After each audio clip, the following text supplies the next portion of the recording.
मई 2027 में टॉपर बनने का अगर आपका भी सपना है तो आज की क्लास में हम डिटेल में चर्चा करने वाले हैं कि जो भी कॉमर्स के बच्चे होते हैं ना, उनके मेजर पेपर यहाँ पर हम बात कर रहे हैं, जिसमें कि अकाउंटेंसी, इकोनॉमिक्स और बीएसटी आता है। क्यों हम मेहनत बार बार करें, क्यों ना एक बार एक सब्जेक्ट को डिटेल में और डेप्थ में पढ़ लिया जाए। हेलो बच्चों, क्या हाल चाल और कैसे हैं आप सभी। उम्मीद करते हैं आप सभी स्वस्थ होंगे, मस्त होंगे। स्वागत है सभी बच्चों का कॉमर्स वाला UP and Bihar board channel पर।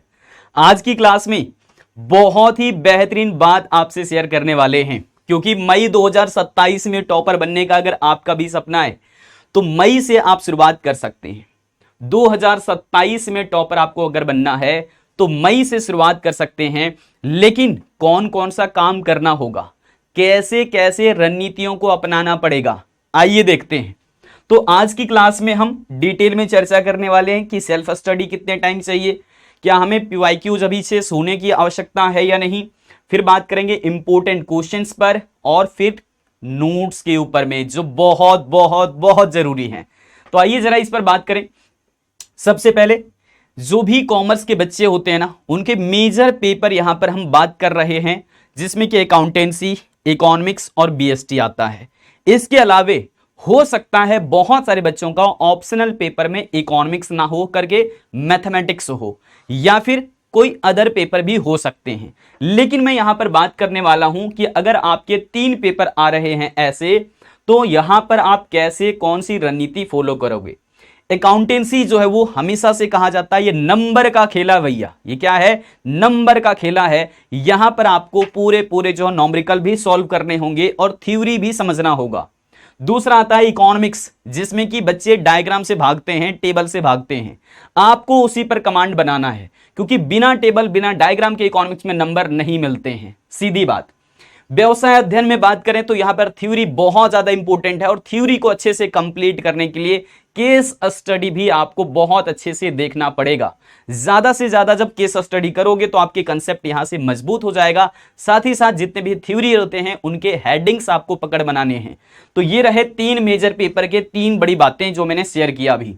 फिर बात करेंगे लैंग्वेज पेपर के ऊपर में। तो लैंग्वेज पेपर को कमांड बनाने के लिए आप ध्यान रखेंगे, यहां पर ग्रामर दोनों ही भाग में आते हैं। मतलब कि हिंदी में आपका व्याकरण मिलेगा और ऐसे ही आपके ग्रामर पोर्शन मिलेंगे इंग्लिश में।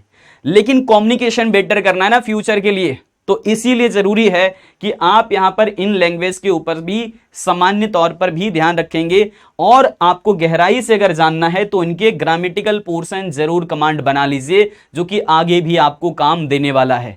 क्यों हम मेहनत बार बार करें, क्यों ना एक बार एक सब्जेक्ट को डिटेल में और डेप्थ में पढ़ लिया जाए। यही रणनीति मैं आपसे आज शेयर करने वाला हूं। तो बात करेंगे यहां पर पहले हम क्लास 11th के बच्चों के लिए, जो कि क्लास 11th में हो सकता है कि बच्चे यहां पर स्टेट बोर्ड वाले हों, हो सकता है बच्चे अभी हमारी वीडियो सीबीएसई बोर्ड वाले बच्चे देख रहे हैं। कंसेप्चुअल क्लैरिटी जरूरी है, यहां पर ध्यान दीजिएगा।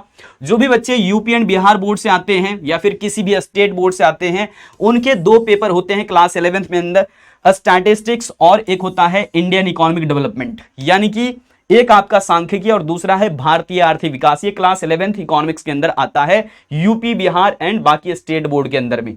फिर सीबीएसई बोर्ड वाले बच्चों का यहां पर ध्यान रखेंगे कि क्लास 11th में बात कर रहे हैं, सीबीएसई बोर्ड के बच्चों का स्टैटिस्टिक्स होता है और दूसरा होता है माइक्रो इकोनॉमिक्स। यानी कि स्टैटिस्टिक्स के साथ साथ में व्यष्टि अर्थशास्त्र पढ़ना होता है सीबीएसई बोर्ड के बच्चों को।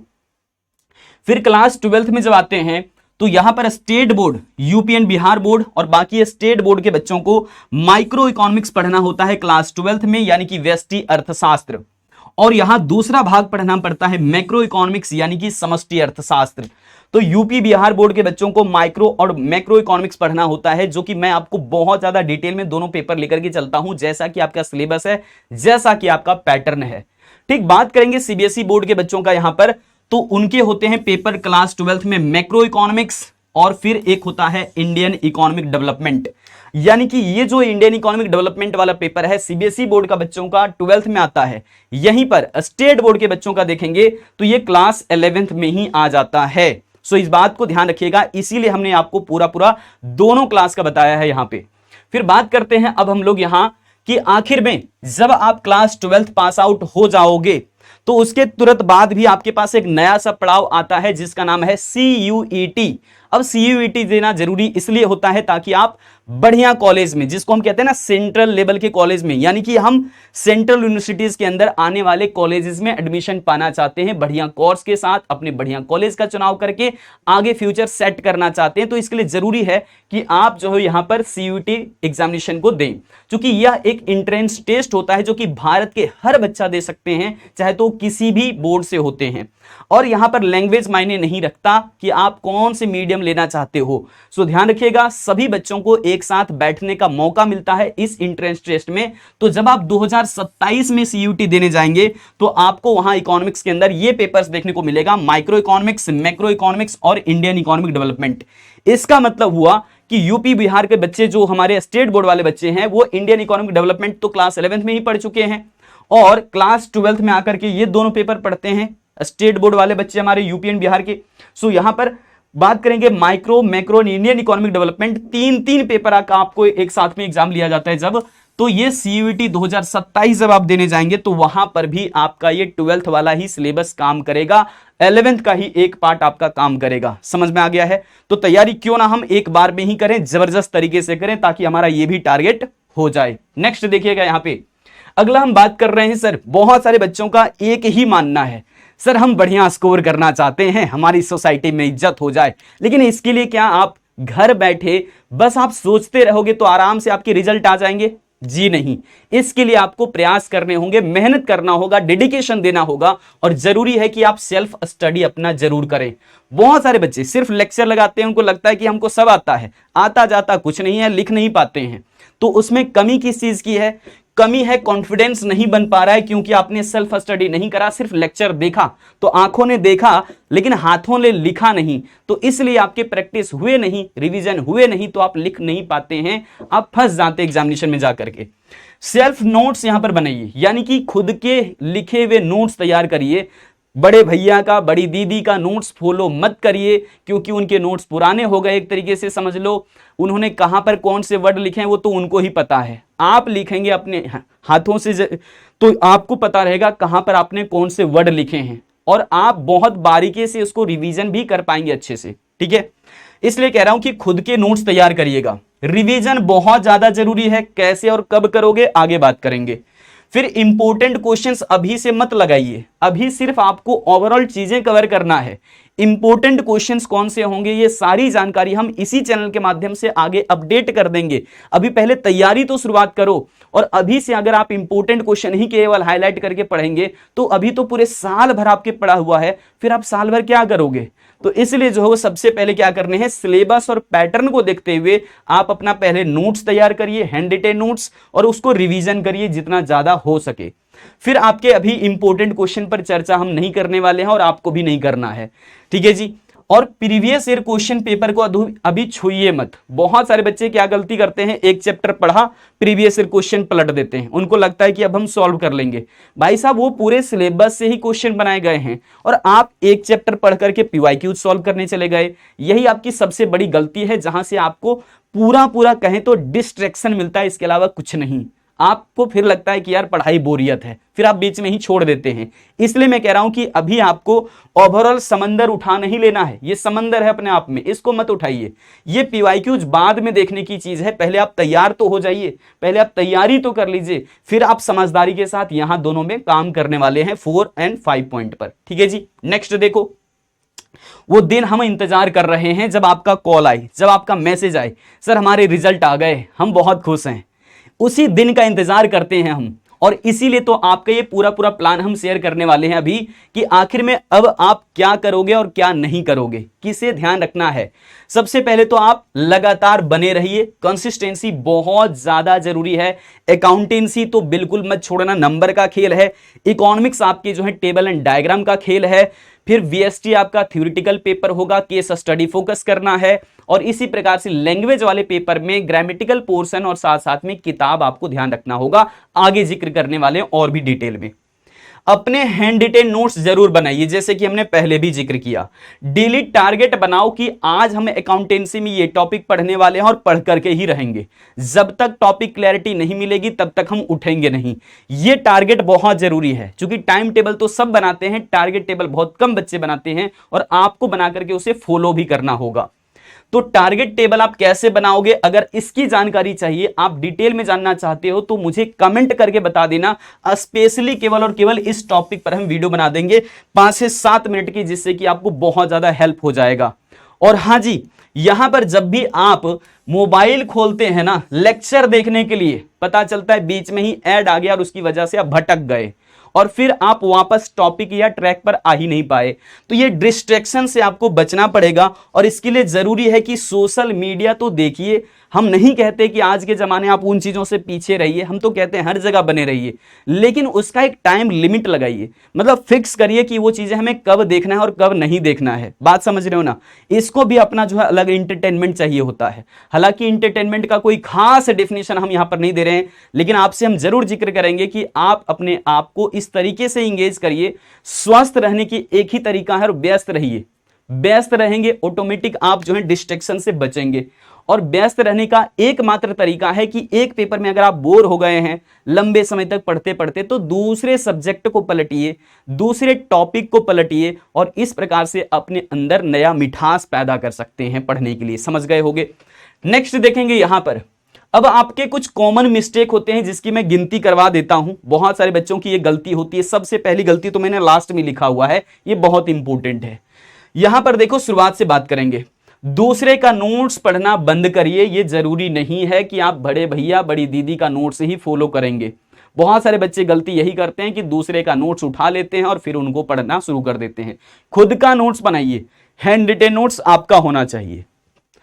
सिर्फ पढ़ना पर्याप्त नहीं है, प्रैक्टिस प्रैक्टिस प्रैक्टिस बहुत ज्यादा जरूरी। कहते हैं ना, प्रैक्टिस ही परफेक्ट बनाता है। इसलिए कह रहे हैं क्योंकि जब आप प्रैक्टिस करोगे ना तो आपको हर क्वेश्चन का अंदाजा है, कहां से कैसे क्वेश्चन पूछेगा, मोड़ करके तोड़ करके हर जवाब आपको आता रहेगा उस तरीके से। रिवीजन करना कई सारे बच्चे बंद कर देते हैं। बंद मतलब कि भूल ही जाते हैं कि हमको कुछ पढ़ा भी है तो उसको रिवाइज भी करना है। तो इसलिए यहां रिवीजन बहुत ज्यादा जरूरी है, क्योंकि जितना पढ़ा उतना क्या आपके दिमाग पर है या नहीं। क्योंकि किताबों में तो सब लिखा है, नोट्स में तो सब लिखा है, यहां कितना लिखा आपने ये बहुत जरूरी है। इसलिए अब जरूरी है कि आप मॉक टेस्ट लगाओ। मॉक टेस्ट से क्या होगा, जो कंसेप्ट आपने पढ़ा है उसी से रिलेटेड क्वेश्चन उठाओगे, उससे रिलेटेड क्वेश्चन सॉल्व करोगे तो क्वेश्चन में क्लैरिटी बढ़ेगी, कंसेप्चुअल क्लैरिटी बढ़ेगा, तो आप एग्जाम में बिल्कुल कॉन्फिडेंटली हर एक टॉपिक के आंसर अच्छे से कर पाओगे। हर एक क्वेश्चन के ऊपर पकड़ बन जाएगा आपका। नेक्स्ट देखोगे, हर बार क्या बच्चे गलती करते हैं कि अभी इस चैप्टर के लिए इन टीचर्स को फॉलो किए, एक चैप्टर या एक टॉपिक पढ़ लिया, अगले दिन दूसरे टीचर के पास पढ़ लेंगे। उनको लगता है कि ये बेस्ट है या ये बेस्ट है या फिर ये बेस्ट है।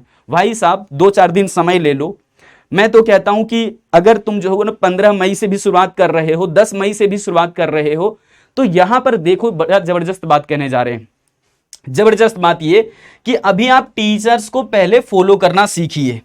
कौन से टीचर आपके लिए सुइटेबल हैं, इसको जानने के लिए आप क्या करेंगे, उनके वन शॉट लेक्चर उठाइए या फिर एक टॉपिक पढ़ाया है तो वो लेक्चर उठाइए और देखिए कि क्या वहां पर जो टॉपिक वो पढ़ा रहे हैं क्या वो बहुत अच्छे से स्मूथली समझ में आ रहा है या नहीं, क्या वहां पर क्लैरिटी आपको मिल पा रही है या नहीं। एक वीडियो से काम नहीं चलेगा, 4-5 वीडियोज उठाइए, कम से कम तो एक वीडियो को 10 मिनट तक जरूर देखिए।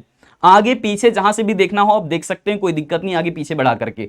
बट शुरुआत का अगर 10 मिनट हर वीडियो का देख लिया जाए, 4-5 वीडियो उठा करके, तो आपको कॉन्फिडेंस मिल जाएगा कि आपके लिए कौन सी टीचर बेस्ट है या फिर आप किनके पास अच्छे से पढ़ाई कर सकते हो। समझ आ गया होगा तरीका क्या है पहचानने का।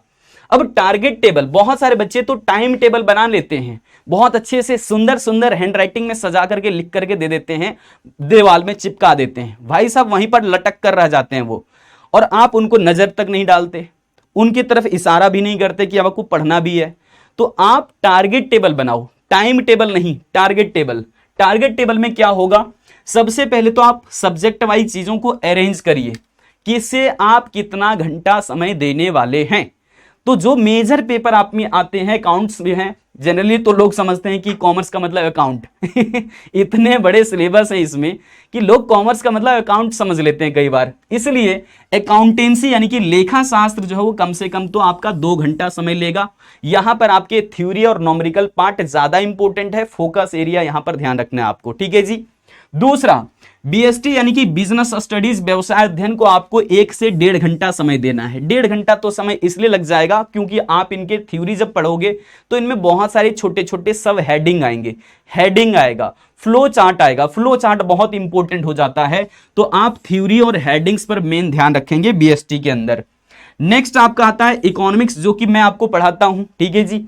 तो इसमें आपके जो वो 1.5 घंटे समय कम से कम चाहिए, जिसमें कि आप थ्योरी के साथ साथ में टेबल एंड डायग्राम पर फोकस करेंगे। ज्यादा फोकस एरिया कौन सा है? टेबल एंड डायग्राम, क्योंकि टेबल में कई सारे बच्चे क्या करते हैं, जो किताब में टेबल दिया हूबहू रट लिया, जैसा डायग्राम घुमा घुमा करके बनाया है वैसे ही बना दिया, उनके कंसेप्ट समझ ही नहीं पाते। इसलिए मैं कहता हूं कि टेबल एंड डायग्राम बहुत सारे बच्चे डर जाते हैं और तो वो बनाते ही नहीं, पेपर में भी नहीं बनाते भाई साहब, और फिर कहते हैं कि हमने सर तो पूरा लिख दिया था, थ्योरी भर के लिखा था, पूरे पेज हमने भर दिए थे। नंबर उससे नहीं मिलते, नंबर मिलते हैं बढ़िया टेबल एंड बढ़िया डायग्राम, जैसे कंसेप्ट कह रहा है उसके हिसाब से बना दीजिए। लास्ट और यहां पर देखेंगे लैंग्वेज पेपर। लैंग्वेज पेपर को इग्नोर बहुत सारे बच्चे अभी से ही करना शुरू कर देते हैं, क्या ये तो हम लास्ट में पढ़ लेंगे, इसका क्या जरूरत है। भाई साहब नवंबर दिसंबर जब आ जाता है तब आपका दिमाग ठनकता है, अरे अब तो रूटीन आ गया भैया, अब तैयारी कैसे करेंगे, ओह फंस गए। तो उस वक्त तुम्हें ख्याल आता है लैंग्वेज पेपर का। लैंग्वेज पेपर इसीलिए आधे घंटा ही सही, 1 घंटा ही सही, लेकिन आप प्रत्येक दिन अभी से दीजिए। हाँ, अल्टरनेटली आप फॉलो कर सकते हैं, हिंदी कभी इंग्लिश, 2 दिन हिंदी 2 दिन इंग्लिश, ऐसे फॉलो कर लो। 3 दिन हिंदी 3 दिन इंग्लिश। हम तो कहां कह रहे हैं कि आप 7 दिन पढ़ो, हम तो कह रहे हैं कि 6 दिन पढ़िए और 2 घंटे अकाउंट्स, 1.5 घंटे इकोनॉमिक्स, 1.5 घंटे बीएसटी और 1 घंटा आपका लैंग्वेज पेपर में जाएगा। अगर आप 3 दिन शुरुआत का देना चाहते हैं हिंदी में और 3 दिन बाद में देना चाहते हैं इंग्लिश में, आप ऐसे भी दे सकते हैं, ऐसे भी आपका काम बन जाएगा। लेकिन इसके लिए जरूरी क्या है? कंसिस्टेंसी, पर डे ये फॉलो करना ही पड़ेगा, मतलब ये टारगेट टेबल है, इसको किए बिना उठना नहीं है। तो ये रहे आपके राइटिंग सेक्शन, और बुक का एरिया ज्यादा कवर करने, आपको अच्छे से कवर करना है, फोकस एरिया यही है। राइटिंग के अंदर में आपको लिखने के लिए सिखाया जाएगा कि आखिर में लेटर कैसे लिखे जाते हैं, चिट्ठियां कैसे लिखी जाती है, वो सब यहां पर तरीके बताए जाएंगे। हाँ, दोनों में ग्रामेटिकल पोर्शन भी आते हैं, ध्यान रखना होगा, टीचर जैसे बताते हैं वैसे फॉलो करना पड़ेगा। इसके लिए कोई स्पेशल बुक नहीं, जो टीचर्स आप फॉलो कर रहे हैं उन्हीं टीचर्स के द्वारा जो बताया जा रहा है उन्हीं को फॉलो करिएगा, बीच में चेंज करने की कोई आवश्यकता नहीं है। यहां पर संडे स्पेशल भूल मत जाना, संडे स्पेशल क्या करने हैं, संडे को खाली तो नहीं बैठना है, कुछ नया एंटरटेनमेंट आपके लिए तलाश करना है जो आपको आगे फ्यूचर में भी हेल्प करेगा। क्या है वो? कि आपने 6 दिन तो अच्छे से पढ़ाई कर लिया, लेकिन रिवीजन कब किया आपने? कभी नहीं। रिवीजन कब किया? कभी नहीं। संडे को आप स्पेशल समय निकालेंगे, जो ये समय दे रहे थे ना 2 घंटे 1.5 घंटे, उसी समय में आप रिवीजन करेंगे उसी पेपर का। 2 घंटे दीजिएगा अकाउंट्स को, रिवीजन हो जाएगा। 1.5 घंटे देना है बीएसटी को, 1.5 घंटे देना है इकोनॉमिक्स को, और उसी प्रकार से 1 घंटा देना है जो लैंग्वेज पेपर आपने पहले 3 दिन में पढ़ा है, 6 दिन में पढ़ा है, उन दोनों को ले सकते हो। तो रिवीजन करना है संडे को, यानी कि संडे को सेम रूटीन फॉलो करना होगा, लेकिन रिवीजन के लिए। पढ़ना नया कुछ नहीं है, नया कुछ नहीं पढ़ना है, रिवीजन करना है। मॉक टेस्ट लगाएंगे तो इससे फायदा डबल मिलने वाला है। मॉक टेस्ट से पकड़ बनेगा कि क्वेश्चन एग्जैक्ट पूछता कैसे है, और हर टाइप के क्वेश्चन आप शुरुआत से ही पकड़ बनाते रहोगे तो निश्चित तौर पर बहुत सारे ऐसे क्वेश्चन होगा जो कि पेपर में हूबहू छपा हुआ देखने को मिलेगा। तो ये तरीका रहता है पूरा। हमने हर बात आपके साथ शेयर कर दिया है। अगर आप जानना चाहते हो कि एग्जैक्टली हमारा जो है टारगेट टेबल कैसे बनता है, शॉर्ट नोट्स कैसे बनाए जाते हैं रिवीजन के लिए, अगर इन सब चीजों पर आपकी क्वेरी है तो जरूर से जरूर कमेंट बॉक्स में लिख करके जाना। आज की सेशन में रखते हैं इतना ही। Thank you so much. जय हिंद, जय कॉमर्स।